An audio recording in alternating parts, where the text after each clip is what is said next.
Breaking news చూస్తున్నాం. America అధ్యక్షుడు Trump పై అక్కడి ప్రజలు తిరుగుబాటుని చేస్తున్నారు. ఒక సొంత దేశంలోనే ట్రంప్ పై తీవ్ర వ్యతిరేకత వస్తున్నట్టు తెలుస్తుంది. అధిక టారిఫ్ల వల్ల అమెరికాకే ఎక్కువ నష్టం అని చెప్పి వాళ్ళందరూ ఆందోళన చేస్తున్నారు. అలాగే ట్రంప్ నిర్ణయాలన్నీ కూడా చాలా తీవ్రంగా వాళ్ళు తప్పుపడుతున్నారు. అమెరికా ఆర్థికవేత్త స్టీవ్ హాకింగ్కి సంబంధించి ఒక ప్రొఫెసర్ కూడా నిన్న చెప్పారు. ఆయన చాలా క్లియర్గా చెప్పారు, ట్రంప్ పేకల మేడని తయారు చేస్తున్నాడు, ఆ పేకల మేడ ఏదో ఒక రోజు కూలిపోతుందని చెప్పి ఆయన కూడా హెచ్చరించారు. సో భారత్ జోలికి వెళ్ళొద్దంటూ కూడా చాలామంది నిపుణులు కూడా సూచిస్తున్నా కూడా భారత్పై, చైనాపై, బ్రెజిల్, కెనడా, ఇలా మెక్సికో ఇలాంటి అన్ని దేశాల మీద 10 నుంచి 60% సుంకాలని ఆయన విధించాడు. సో దాని ఎఫెక్ట్ అమెరికాలో ఉండే ప్రజల మీదనే పడుతుంది. కాబట్టి ఆ ప్రజలంతా ఇప్పుడు నిరసన తెలియజేస్తున్నారు. వాళ్ళందరూ బయటికి వచ్చి ప్లకార్డులు పెట్టి ట్రంప్ వద్దు, ట్రంప్ ఒక ఇన్కాంపిటెంట్ అంటే ఒక చేతకాని వాడు, అతను సరిగ్గా పాలన చేయలేకపోతున్నాడు, అలాగే ఒక క్రూవెల్ పర్సన్ అని చెప్పేసి ఆ ప్లకార్డ్స్లో కూడా రాసుకొని వచ్చి వాళ్ళంతా నిరసన తెలియజేస్తున్నారు. ఒక్కసారి ఆ విజువల్స్ కూడా ఒక్కసారి చూద్దాం.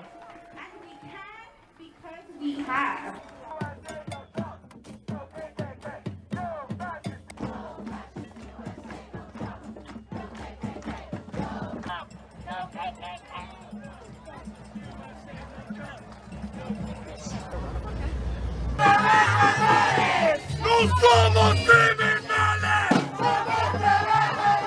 Estamos y no nos vamos. Aquí estamos.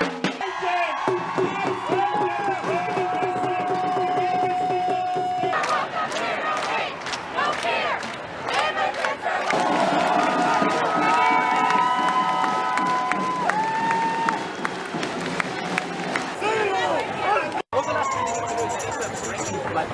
And we need to fuck shit up. Palestine will live forever. From the sea. Stop the డిపోర్టేషన్స్, stop the taxes, stop the tariffs అని చెప్పేసి ప్లకార్డులు పెట్టుకొని తిరుగుతున్నారు. అలాగే ఇన్కాంపిటెంట్ ట్రంప్ అని చెప్పి కూడా వాళ్ళు placards పెట్టుకొని నిరసనని వ్యక్తం చేస్తున్నారు. అంటే ట్రంప్ ఏదైతే అమెరికా కావచ్చు, కెనడా, బ్రెజిల్, ఇలా మెక్సికో, అలాగే కెనడాకి, వీటన్నిటికీ కూడా ఏదైతే 10 నుంచి 60% ట్యాక్సెస్ వేస్తున్నాడో ఆ ట్యాక్సెస్ వల్ల అక్కడ అమెరికాలో ఉన్న ప్రజలే ఇబ్బంది పడుతున్నాం, మాకే ట్యాక్సెస్, మాకే రేట్స్ పెరిగిపోయినాయి, నిత్యావసరాల ధరలు పెరిగిపోతున్నాయి, ట్రంప్ వద్దు మాకు, ట్రంప్ చేతగాని వాడు, సరిగ్గా పరిపాలన చేయలేకపోతున్నాడు అని చెప్పేసి వాళ్ళందరూ నిరసన తెలియపరుస్తున్నారు. మనం కనుక చూస్తే కనుక ఇప్పుడు ఆగస్టు 15న ట్రంప్, పుతిన్ ఇద్దరు కలవబోతున్నారు. ఒక మీటింగ్కి అలాస్కాని ఎంచుకున్నారు. అలాస్కాకి ఒక ప్రాముఖ్యత ఉంది. మనం చూస్తే కనుక అలాస్కాని రష్యా ఒక 158 సంవత్సరాల కింద $7.2 మిలియన్ అమెరికాకి అమ్మింది. సో ఆ ప్లేస్లో ఇప్పుడు ట్రంప్ అలాగే పుతిన్ వీళ్ళిద్దరు కూడా కలవబోతున్నారు. యుక్రెయిన్కి సంబంధించిన వార్ కూడా దాని గురించి డిస్కస్ చేయడానికి వాళ్ళు కలుస్తున్నారు. యుక్రెయిన్కి సంబంధించిన వార్ ఏదైతే ఉందో వార్ని ఆపాలి, శాంతియుతంగా దాన్ని సెటిల్ చేసుకుందాం అని చెప్పేసి వాళ్ళు అక్కడ కలవడం జరుగుతుంది. కానీ ఒక పక్కన చూస్తే అమెరికాకి సంబంధించిన ప్రజలు ఎవరైతే ఉన్నారో వాళ్ళందరూ ట్రంప్తోని అస్సలు హ్యాపీగా లేరు. ట్రంప్ చేసే ఈ ట్యాక్సెస్, ఈ టారిఫ్స్ వల్ల వాళ్ళు ఇబ్బంది పడుతున్నారు అని చెప్పేసి వాళ్ళంతా నిరసన తెలియజేస్తున్నారు. ఇంకో పక్కన చూస్తే మనం డిపోర్టేషన్స్ ఆపాలి అంటే వేరే దేశాలకు సంబంధించిన ప్రజలు ఎవరైతే అమెరికాలో ఉన్నారో, ఇతర దేశాలకు సంబంధించిన వాళ్ళకు వ్యాలిడ్ వీసా ఉన్నా కూడా వాళ్ళని మళ్ళీ డిపోర్ట్ చేస్తున్నారు. అంటే వాళ్ళ దేశాలకి అరెస్ట్ చేసి మరి వెనుకకు పంపించే ప్రయత్నం చేస్తున్నాడు ట్రంప్. సో అలాంటి పరిస్థితి ప్రస్తుతం నెలకొంది. సో డిపోర్టేషన్స్ అన్నీ ఆపాలి.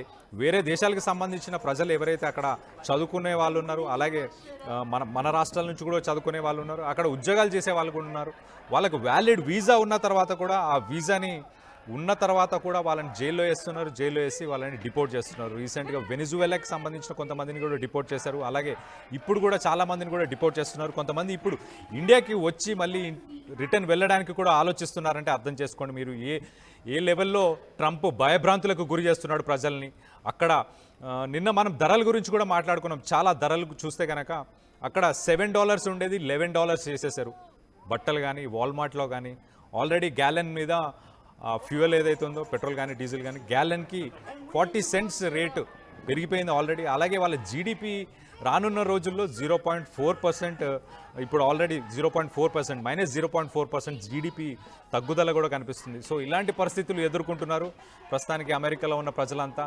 వాళ్ళంతా ఎవరు హ్యాపీగా లేరు.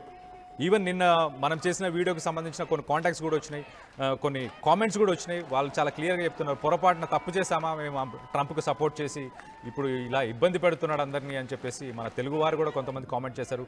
మీరు కానీ మీకు తెలిసిన వాళ్ళు కానీ యూఎస్లో ఉన్న వాళ్ళు కానీ ఎవరైనా ఉంటే ఖచ్చితంగా కింద ఒకసారి కామెంట్ రూపంలో తెలియచేయండి. అక్కడ సిచ్యువేషన్ ఎలా అనిపిస్తుంది, మీకు ఎలా అనిపిస్తుంది? అమెరికా ట్రంప్కి మీరు మద్దతు తెలిపి తప్పు చేశారని మీరు కూడా ఫీల్ అవుతున్నారా? మద్దతు తెలపకుండా ఉండాల్సిందా? దానివల్ల ఇప్పుడు మీరు నష్టపోతున్నారా? ఏమనిపిస్తుంది మీకు అనేది కింద కామెంట్ రూపంలో తెలియజేయండి. అక్కడ మాత్రం తీవ్రంగా ప్రజలు నిరసిస్తున్నారు.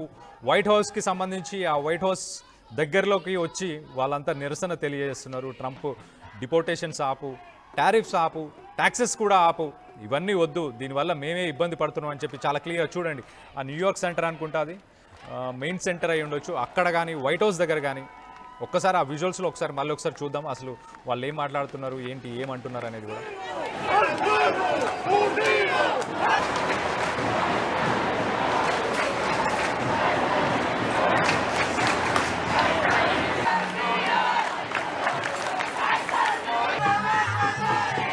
No somos criminales. Estamos y no nos vamos. Aquí estamos.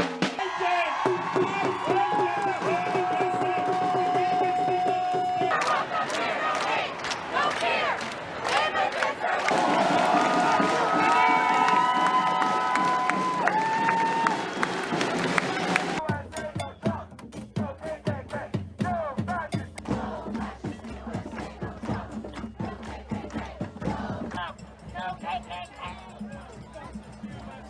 అమెరికాలో ఒక 3 వివిధ చోట్లలో ట్రంప్కి And we need to fuck shit up.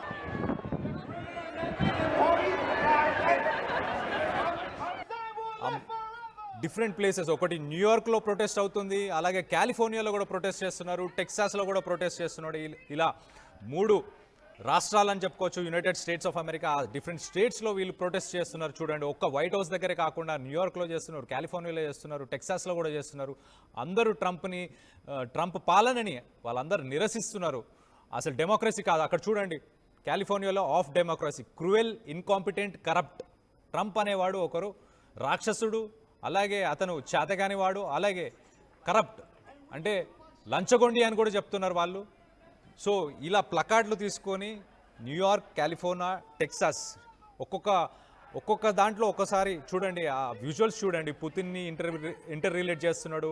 అలాగే గాజాకి సంబంధించిన ఇష్యూ కావచ్చు, పుతిన్కి సంబంధించిన ఇష్యూకి సంబంధించి కూడా ప్లకార్డ్స్ ఉన్నాయి. ఆ బొమ్మలు కూడా కనిపిస్తున్నాయి చాలా క్లియర్గా. వీటన్నిటినీ వాళ్ళు అసలు వ్యతిరేకిస్తున్నారు. ప్రజలే వ్యతిరేకిస్తున్నారు. అమెరికాకు సంబంధించిన ప్రజలే, వాళ్ళే హ్యాపీగా లేరు. అది ప్రస్తుతానికి అమెరికాలో ఉన్న సిట్యువేషన్. ఒక పక్కన మనం చూస్తే ట్రంప్ అన్ని దేశాలతోని గొడవలు పెట్టుకోవడం, వాళ్ళ మీద ఆంక్షలు తీసుకురావడం, ట్యాక్సెస్ విధించడం, ఇవన్నీ చేస్తున్నాడు. కానీ ఇంకో పక్కన చూస్తే పాకిస్తాన్తోని చాలా క్లియర్గా ఫ్రెండ్షిప్ చేస్తున్నట్టు కూడా మనకు తెలుస్తుంది. పాకిస్తాన్కి దగ్గర అవుతున్నాడు, ప్రపంచ దేశాలకి దూరం అవుతున్నాడు. ట్రంప్కు మూడిందంటూ చాలామంది విశ్లేషకులు, అమెరికాకు సంబంధించిన విశ్లేషకులే చెప్తున్నారు. జాన్ హాప్కిన్స్కి సంబంధించి, ఆ యూనివర్సిటీకి సంబంధించిన ప్రొఫెసర్స్ కూడా చాలా క్లియర్గా ఏం చెప్తున్నారంటే, కొన్ని దశాబ్దాలుగా ఇండియాతో ఏదైతే రిలేషన్ బిల్డ్ చేసుకుంటూ వచ్చిందో అమెరికా, దాన్ని గంగలో కలుపుతున్నాడు ట్రంప్. మేము చాలా కష్టపడి కొన్ని సంవత్సరాలు, కొన్ని దశాబ్దాల నుంచి రిలేషన్ బిల్డ్ చేసాం, ఆ రిలేషన్ని కూడా వేస్ట్ చేస్తున్నాడు, అదంతా గంగపాలు చేస్తున్నాడు. ఇంకో పక్కన టెర్రరిస్టు గ్రూప్స్ని అన్నిటినీ పెంచి పోషించే పాకిస్తాన్ని ముందుకు తీసుకుపోతున్నాడు. దీనికి ట్రంప్కి మూడిందంటూ వాళ్ళందరూ కూడా చెప్తున్నారు, విశ్లేషకులు కూడా. అమెరికాకు సంబంధించిన నేషనల్ సెక్యూరిటీ అడ్వైజర్ ఎవరైతే ఉన్నారో, ఇంతకుముందు వర్క్ చేసి వెళ్ళిపోయినా, ఆయన కూడా నిన్న చాలా క్లియర్గా ఒక స్టేట్మెంట్ ఇచ్చారు. ఏమని అనంటే, అసలు మనం చైనాని కంట్రోల్ చేయాలి, చైనాని మనం కంట్రోల్లో పెట్టాలి అనుకుంటే మనం ఇండియాకి సపోర్ట్ చేయాలి. అలాంటి ఇండియాతోని మనం ఎగ్నెస్ట్గా పోతే, ఇండియా, రష్యా, చైనా ఈ మూడింటికి రిలేషన్స్ ఏవైతే ఉన్నాయో, ఆల్రెడీ రష్యాతో గుడ్ టర్మ్స్లో ఉంది, కానీ చైనాతో కూడా ఇప్పుడు గుడ్ టర్మ్స్లో ఉండే అవకాశం ఉంది. రానున్న కొన్ని రోజుల్లోనే మన ప్రధాని మోదీ ఇండియాకి సంబంధించి ఒక విజిట్ కూడా ఉంది. ఆయన జీపింగ్ని, చైనాకి సంబంధించిన ప్రైమ్ మినిస్టర్ జీపింగ్ని కూడా ఆయన కలవబోతున్నారు. సో మన రిలేషన్స్, మన చుట్టుపక్కల మన నేబర్స్ నుంచి కూడా స్ట్రాంగ్ అయ్యే అవకాశం ఉంది. సో అలాంటి పరిణామాలు ఇప్పుడు చోటు చేసుకుంటున్నాయి. అక్కడ అమెరికాలో చూస్తేనేమో ట్యాక్సెస్ ఎఫెక్ట్ మన మీద ఇప్పటిదాకా అసలు ఏం లేదు, కానీ వాళ్ళకి మాత్రం ఇమీడియట్గా ఎఫెక్ట్ అయిపోయింది. అక్కడ వాల్మార్ట్లో కానీ మిగతా స్టోర్స్ ఎక్కడున్నా కూడా ఆ స్టోర్స్లో కూడా చాలా హై ప్రైజెస్ అన్నీ రిఫ్లెక్ట్ అవుతున్నాయి. వాళ్ళకి ఫ్యూయల్ మీద, బట్టల మీద, నిత్యావసరాలన్నిటి మీద కూడా రిఫ్లెక్ట్ అవుతున్నాయి. అసలు అమెరికా ఇప్పటిదాకా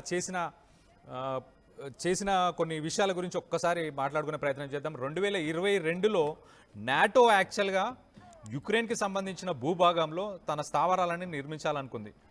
దానివల్ల అది రష్యాకి చాలా పక్కనే ఉంది, బార్డర్లో ఉండడం వల్ల. అసలు యుక్రెయిన్ అనే పదానికి అర్థం కూడా బార్డర్ ల్యాండ్. రష్యన్ లాంగ్వేజ్లో యుక్రెయిన్ అనే దేశం ఏదైతే ఉందో ఆ దేశానికి, ఆ పదానికి కూడా మీనింగ్ ఏంటంటే బార్డర్ ల్యాండ్. సో రష్యా పక్కనే ఉన్న బార్డర్ ల్యాండ్ కాబట్టి అక్కడ నాటోకు సంబంధించిన స్థావరాలు ఉంటే నేను ఒప్పుకోను అని చెప్పి చాలా క్లియర్గా ఆయన చెప్పాడు. 1996లో యుక్రెయిన్ ఫామ్ అయింది. 1996లో యుక్రెయిన్ అనే ఒక దేశం ఫామ్ అయింది. ఆ దేశం ఫామ్ అయిన తర్వాత అప్పటికే పుతిన్ చెప్పాడు. పుతిన్ ఏమని చెప్పాడంటే, నువ్వు సరే సపరేట్ కంట్రీ అయితే అవ్వచ్చు కానీ ప్రాబ్లం ఏం లేదు, కానీ నువ్వు యూరోపియన్ యూనియన్లో కలవకూడదు అని అప్పుడు అన్నాడు. లేదు నేను యూరోపియన్ యూనియన్లో కలుస్తానని చెప్పేసి అప్పుడున్న యుక్రెయిన్ ప్రభుత్వం యూరోపియన్ యూనియన్కి అప్లై చేసి యూరోపియన్ యూనియన్లో జాయిన్ అయింది. కానీ అప్పటికి పుతిన్ ఏం చెప్పాడంటే, యూరోపియన్ యూనియన్ తర్వాత నువ్వు నెక్స్ట్ నాటోకి అప్లై చేస్తావు, నాటోలో జాయిన్ అవుతావు. నాటోలో జాయిన్ అయితే నాకు ఇబ్బంది, నా బార్డర్లో నాకు శత్రువులు వద్దు, నా బార్డర్లో నా శత్రు సైన్యం వచ్చి ఉంటా అంటే ఎవరైనా ఒప్పుకుంటారా? ఎవరు ఒప్పుకోరు. అలాంటి సిచ్యువేషనే. సో పుతిన్ చాలా క్లియర్గా చెప్పాడు, నాటో మాత్రం నువ్వు జాయిన్ అవ్వకూడదు అని. కానీ జెలెన్స్కీ ఏం చేశాడంటే, నేను నాటో జాయిన్ అవుతా అని చెప్పి 2022లో ఆయన అప్లై చేశాడు. అప్లై చేసిన వెంటనే నాటోకి సంబంధించి ఆ స్థావరాలన్నీ వాళ్ళు స్టార్ట్ చేశారు. అసలు నాటో అంటే ఏంటి? నాటోని రన్ చేసేది ఎవరు? అమెరికా, అలాగే లండన్ అని చెప్పుకోవాలి మనం ఒక రకంగా. యూకే కానీ ఈ అమెరికా కానీ, ఈ రెండు నేషన్స్ నాటోని రన్ చేస్తాయి. నాటోకు ఉన్న సిద్ధాంతాలు ఏంటంటే, దాంట్లో ఆర్టికల్ 5లో చాలా క్లియర్గా మెన్షన్ చేస్తుంది.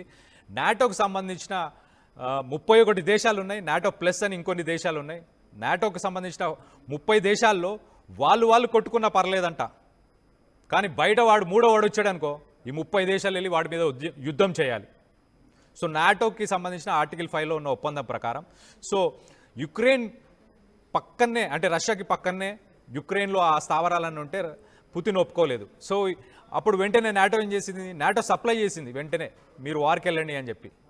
రష్యా యుద్ధంలో బిజీగా ఉంటే డెవలప్ అవ్వకుండా ఉంటుందని పుతిన్ ప్లాన్ ఏంటంటే, ఇదంతా రష్యా బిజీగా ఉండాలి, అప్పుడు డెవలప్మెంట్ తక్కువ ఉంటుంది. పాకిస్తాన్ మనని బిజీగా ఉంచేలాగా ప్లాన్ చేస్తున్నాడు ట్రంప్. అందుకే పాకిస్తాన్ టెర్రరిస్ట్ గ్రూప్స్ అని వాటన్నిటిని ఐడెంటిఫై చేస్తున్నారు, ఒప్పుకుంటున్నారు ఒక పక్కన. కానీ ఇంకో పక్కన ఏం చేస్తాడు? వాళ్ళకి వెపన్స్ సప్లై చేస్తున్నాడు, వాళ్ళకి డబ్బులు సప్లై చేస్తాడు. ఇంటర్నేషనల్ మానిటరీ ఫండ్ IMF నుంచి కూడా లోన్స్ ఇప్పిస్తున్నాడు. ఇవన్నీ కూడా ట్రంప్ చేసే పనులు. ఏంటంటే ఇండియా ప్రోగ్రెస్ అవుతుంది, ఇండియా డెవలప్ అవుతుంది, 4th largest economy in the world అయిపోయింది ఆల్రెడీ. సో ఇంకా ముందుకెళ్తుంది, చైనా ముందుకెళ్తుంది. వీళ్ళందరూ బాగుపడకూడదు అంటే ఏంటి? వీళ్ళకు యుద్ధ వాతావరణం, ఆ భయం, ఇవన్నీ ఎప్పటికప్పుడు వీళ్ళని ఎంగేజ్ చేస్తుండాలి. ఎంగేజ్ చేస్తున్నప్పుడే వీళ్ళు డెవలప్మెంట్ అవ్వరు. అసలు ఈ డెవలప్మెంట్ అవ్వడానికే మనం నాటో జాయిన్ అవ్వలేదు.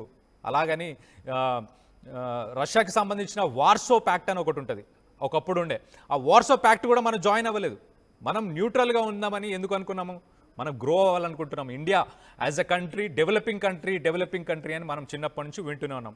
డెవలప్డ్ కంట్రీ అవ్వాలని చెప్పేసి మనం వీటన్నిటికి మధ్యలోకి మనం ఎప్పుడు వెళ్ళకుండా మనం సపరేట్గా ఉండే ప్రయత్నమే చేశాం. కానీ అయినా కూడా మనని ఎంగేజ్ చేయడానికి ఏం చేస్తాడు? అటు పాకిస్తాన్ వాళ్ళకి, టెర్రరిస్ట్ వాళ్ళందరికీ వెపన్స్ ఇవ్వడము, వాళ్ళకి లోన్స్ ఇవ్వడం, పాకిస్తాన్కి ఇంటర్నేషనల్ మానిటరీ ఫండ్ నుంచి లోన్స్ ఇప్పించడం, ఇవన్నీ చేస్తున్నాడు. సో మనం డెవలప్ అవ్వకుండా ఉండడానికి మన పక్కన పాకిస్తాను, రష్యా ఎప్పుడు వాళ్ళు కూడా డెవలప్ అవ్వకుండా ఉండడానికి వాళ్ళ పక్కన యుక్రెయిన్లోనే ఇప్పుడు తీసుకెళ్లి నాటోకు సంబంధించిన స్థావరాలన్నీ పెట్టే ప్రయత్నం చేశాడు. సో దాన్నే పుతిన్ ఎదుర్కొంటున్నాడు, దాన్నే వద్దని చెప్పాడు. ఆల్రెడీ పుతిన్ ఇంకొక పని ఏం చేశాడంటే, నాటోలో ఫిన్లాండ్ జాయిన్ అయ్యింది 2022లో. ఫిన్లాండ్ జాయిన్ అయింది. ఫిన్లాండ్ ఎక్కడుంది అని అంటే, స్ట్రాటజికల్గా రష్యాకు సంబంధించిన war planes, submarines, war ships అన్నీ ఉండే ఒక ప్లేస్ ఉంది అలాస్కా, ఫిన్లాండ్ పైన. అది చాలా మంచుతో కూడిన ఒక ప్లేస్. అక్కడ ఎప్పుడు మంచిగా ఉంటుంది, 6 months పైనే అక్కడ మంచు ఉండే ప్లేస్. ఆ ప్లేస్ ఫిన్లాండ్కి చాలా దగ్గరలో ఉంటుంది. సో ఫిన్లాండ్ నాటో జాయిన్ అవ్వగానే నాటో వాళ్ళు వెళ్ళేసి అక్కడ అన్ని స్థావరాల్లో వాళ్ళ వెపన్స్, వాళ్ళకి సంబంధించినవి అన్నీ, అంటే ఇమీడియట్గా రష్యాతో ఏదన్నా ప్రాబ్లం ఉంటుంది అనిపించినా, రష్యా మీదకి యుద్ధానికి వెళ్ళాలన్నా ఆ ఫిన్లాండ్ వాడుకుంటాయి నాటో అంటే ఎవరో కాదు, మళ్ళీ అడిదిరిగి అమెరికా, అలాగే రష్యా. సో ఒక్కసారి ఆ విజువల్స్ కూడా ఒక్కసారి చూద్దాం అసలు. No KKK!